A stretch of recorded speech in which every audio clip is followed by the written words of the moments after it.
मौन की आवाज़। उत्तर भारत के एक छोटे से कस्बे नवापुर में रहने वाली सरिता बहुत साधारण महिला थी।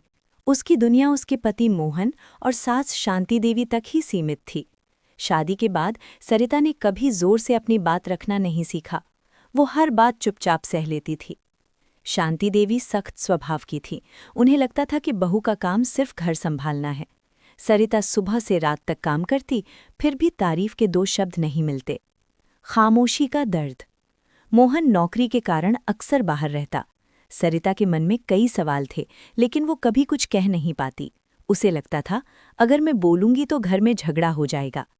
एक दिन सरिता की माँ मिलने आई। बेटी की हालत देखकर बोली, बेटी, चुप्पी हमेशा समझदारी नहीं होती। ये शब्द सरिता के दिल में घर कर गए। एक छोटा सा कदम। कुछ दिनों बाद शांति देवी बीमार पड़ गईं। घर और दवाइयों की पूरी जिम्मेदारी सरिता ने निभाई। रात रात भर जाग कर सेवा की। बीमारी में शांति देवी का सख्त दिल पिघलने लगा। एक रात उन्होंने कहा, बहू, तू बहुत सहनशील है, लेकिन इतना चुप रहना भी ठीक नहीं। सरिता की आंखों से आंसू बह निकले। पहली बार उसने हिम्मत कर कहा, माँ जी, मैं भी इस घर का हिस्सा हूँ, बस थोड़ा सम्मान चाहती हूँ। मौन टूटा। शांति देवी ने सरिता का हाथ थाम लिया। मुझसे गलती हो गई। मोहन जब लौटा तो उसने भी सरिता का बदला हुआ रूप देखा। अब वो शांत थी, लेकिन कमजोर नहीं। नई शुरुआत। समय के साथ घर का माहौल बदल गया।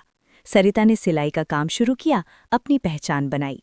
अब उसकी खामोशी डर नहीं, बल्कि आत्मसम्मान की ताकत बन गई थी। सीख। चुप रहना कभी कभी जरूरी है, लेकिन खुद की आवाज को दबाना सही नहीं। सम्मान मांगना गलत नहीं होता,